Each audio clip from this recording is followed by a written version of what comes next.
तुम्हारा make in India किस तरह का है वो देश देख रहा है। ये दोगला चरित्र तुम्हारा पूरा देश देख रहा है और पूरा देश देख रहा है कि एक आदमी दुनिया का दूसरा नंबर का बड़ा उद्योगपति कैसे बन गया। तुमने रेल बेच दी, तुमने पेट्रोल कंपनियां बेच दी, तुमने हवाई अड्डे बेच दिए, तुमने बैंक बेच दिए, तुमने इंश्योरेंस कंपनियां बेच दी, जिसको कोई 50 रुपए का लोन ऑस्ट्रेलिया के लिए देने के लिए तैयार नहीं था माइनिंग के लिए। तुमने स्टेट बैंक ऑफ इंडिया से 4000 करोड़ रुपए निकाल के लोन। क्यों मुंह छुपा रहे हो? क्यों मंत्रियों को आगे कर रहे हो? क्यों राहुल गांधी बोलना चाहते हो उससे पहले सदन स्थगित करके चले जाते हो? तुम्हारे मन में चोर दिखता है। अडानी के हवाई जहाज में बैठकर पूरी दुनिया की परिक्रमा करने से देश सोने की चिड़िया नहीं बनेगा। किस रूप में कौन से अच्छे दिन लाने की बातें? अरे शर्मिंदा होना चाहिए आपको। पूरा देश जानता है कि नरेंद्र मोदी ने जाकर के दुनिया भर में जाकर के कहा कि पहले भारत के बारे में लोग ऐसा कहते थे। अरे कहां पैदा हो गए, कहां पैदा कर दिया? अरे तुमने तो फायदा किया था किसानों से कि 2022 तक तुम्हारी आय दुगनी होगी। बीच में बुलडोजर लेकर के खड़े हो गए, 3 नाकारा किस्म के कानून लेकर के खड़े हो गए। 700 किसानों को तुम्हारी गलत नीतियों की बलिवेदी पर चढ़ना पड़ा। मोदी तुझसे बैर नहीं, वसुंधरा तेरी खैर नहीं। अब की मोदी की खैर करेंगे, अब की मोदी की खैर करेंगे ना। ज्यादा सत्ता के घमंड में मत रहो। राजस्थान की जनता आपको सुधार देगी, मैं आपको चेतावनी दे रहा हूँ। और वो निर्मला सीतारमण आई थी, क्या क्या करके गई, क्या क्या करके गई? पैसा रोक लेगी, पैसा रोक लेगी, लेकिन तुमने बहुत बेईमानी की। अभी भारतीय जनता पार्टी के वक्ता कह रहे थे मेक इन इंडिया।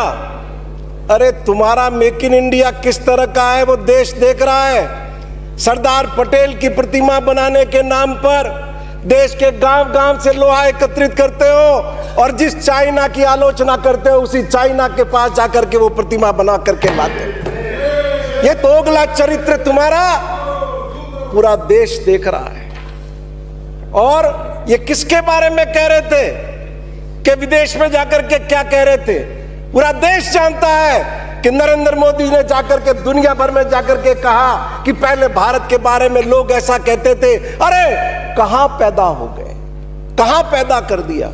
उनके बारे में बोल रहे थे। या वो नेता जिसको कैम्ब्रिज जैसी प्रतिष्ठित यूनिवर्सिटी ने एक सांसद के रूप में व्याख्यान देने के लिए आमंत्रित किया। माननीय सभापति महोदय, सोने की चिड़िया भारत, कौन देश में नहीं चाहता कि भारत सोने की चिड़िया बने? लेकिन अडानी के हवाई जहाज में बैठकर पूरी दुनिया की परिक्रमा करने से देश सोने की चिड़िया नहीं बनेगा।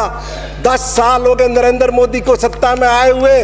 आज भी देश के 80 करोड़ लोगों को 5 किलो गेहूं हमको देना पड़ रहा है। 5 किलो गेहूं, कौन सी सोने की चिड़िया की बात कर रहे हैं? सोने की चिड़िया देश तब बनेगा जब इस देश के हर घर के अंदर खुशहाली होगी, 2 वक्त का भरपेट खाना होगा, बच्चों के लिए अच्छी शिक्षा होगी, अच्छा स्वास्थ्य होगा, तब यह देश माननीय सभापति महोदय सोने की चिड़िया बने। खाली नरेंद्र मोदी के विदेश भ्रमण करने से देश सोने की चिड़िया नहीं बनने वाला। और मैं निवेदन करूंगा, अभी आप कह रहे थे किसी की हिम्मत नहीं है अधिकारी की किसी के यहां जाकर के इनकम टैक्स की जांच कर ले। अरे भाई, अधिकारियों की हिम्मत नहीं है तो हम भी जानते हैं। वो तो इतने डरे हुए हैं, वहीं जाकर जांच करेंगे जहां नरेंद्र मोदी कहेंगे। और सब में विपक्षी पार्टियों के नेताओं की लिस्ट बहुत बड़ी है। पूरा देश देख रहा है लालू यादव जी किस समस्या से गुजरे, किस कठिनाई से जूझ रहे हैं। पर तुम्हारा इशारा है बिहार में राजनीतिक अशांति करनी है, उपद्रव कराना है, तो उनके परिवार को किस तरीके से परास्त। ये फाइनेंस बिल है, आपके माननीय सारी बातें कही है, बीच में इंटरव्यू नहीं करे आप।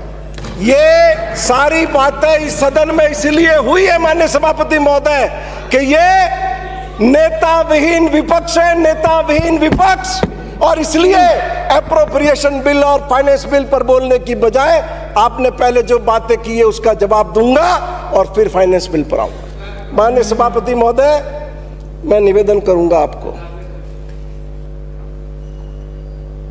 सांगानेर से आने वाले भाजपा के विधायक किस रूप में राजस्थान की जनता का मनोबल तोड़ने का काम कर रहे थे। धन्यवाद दो अशोक गहलोत को कि वो जब जब राजस्थान के मुख्यमंत्री रहे उन्होंने हमेशा वित्तीय अनुशासन को कायम रखा।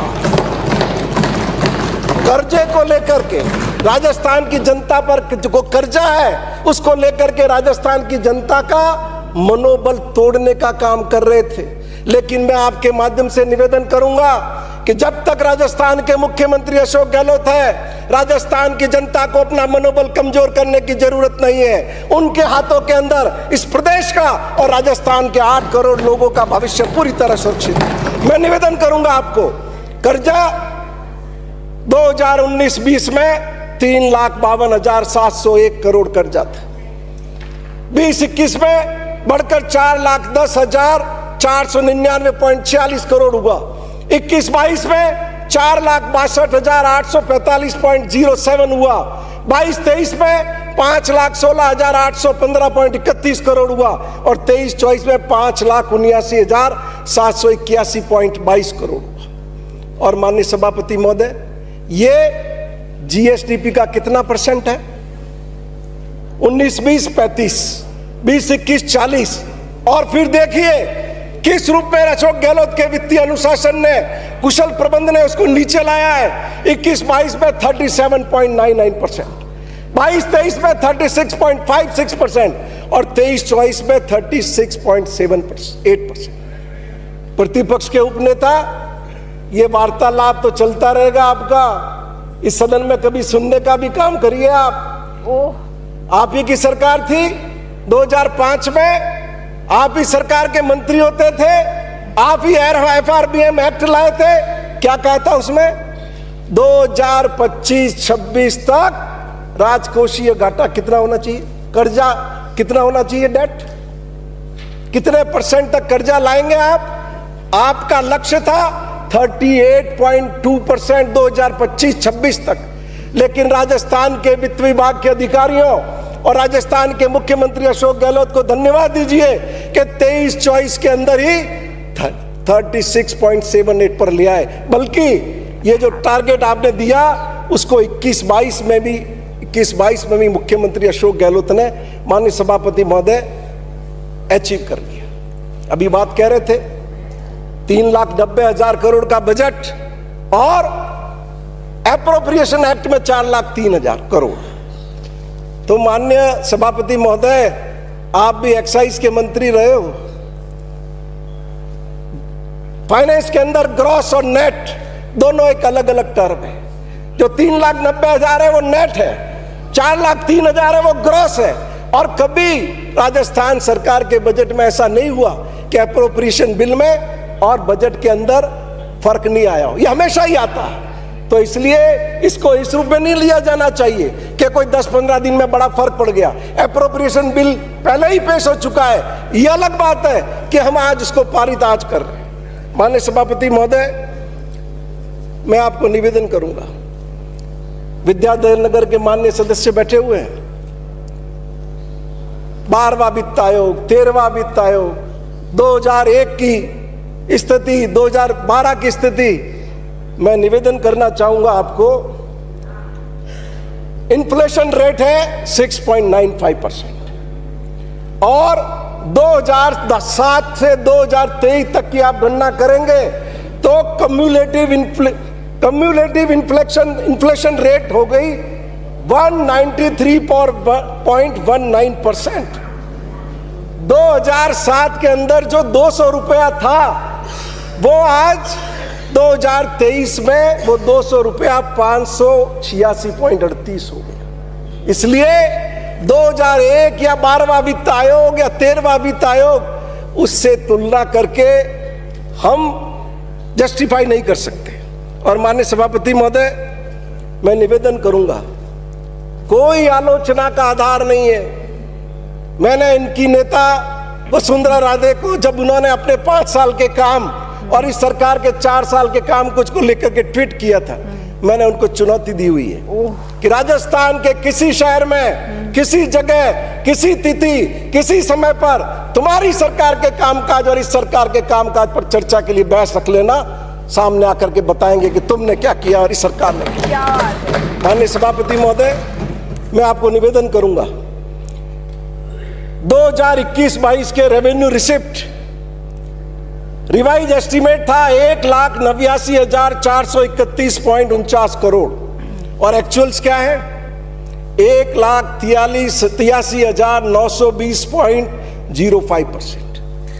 कितना परसेंट हुआ आरई का? 97.09%।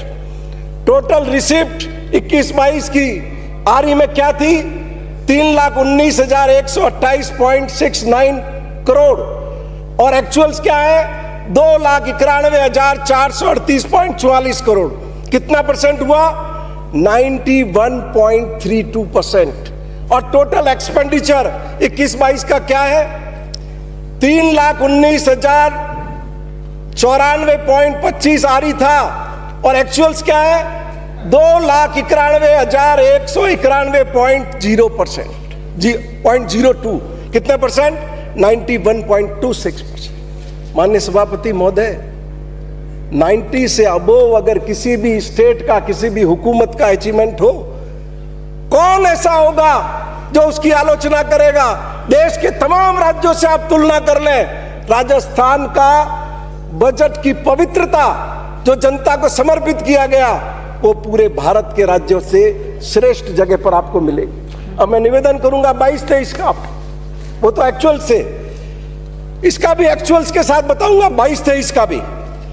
आरई क्या था? रेवेन्यू रिसिप्ट का 2,15,786 करोड़। एक्चुअल्स क्या है? 1,80,741.05, जबकि अभी मार्च महीना पूरा होना बाकी है। ये 83.76% पर तो रेवेन्यू रिसिप्ट में पहले ही आ चुके हैं। टोटल रिसिप्ट आरई था 3,82,366.89 करोड़ और एक्चुअल्स क्या है? 3,36,867.63। कितना परसेंट? 88.10। जबकि अभी महीना पूरा होना है, 2022-23 पूरा होना बाकी है। और एक्सपेंडिचर टोटल आरई था 3,82,246.54 करोड़ और एक्चुअल्स क्या है? 3,38,792। कितना परसेंट? 88.63%। सभापति महोदय, और क्या चाहते? इससे बेहतर तो राजस्थान की हिस्ट्री में किसी सरकार ने काम नहीं किया।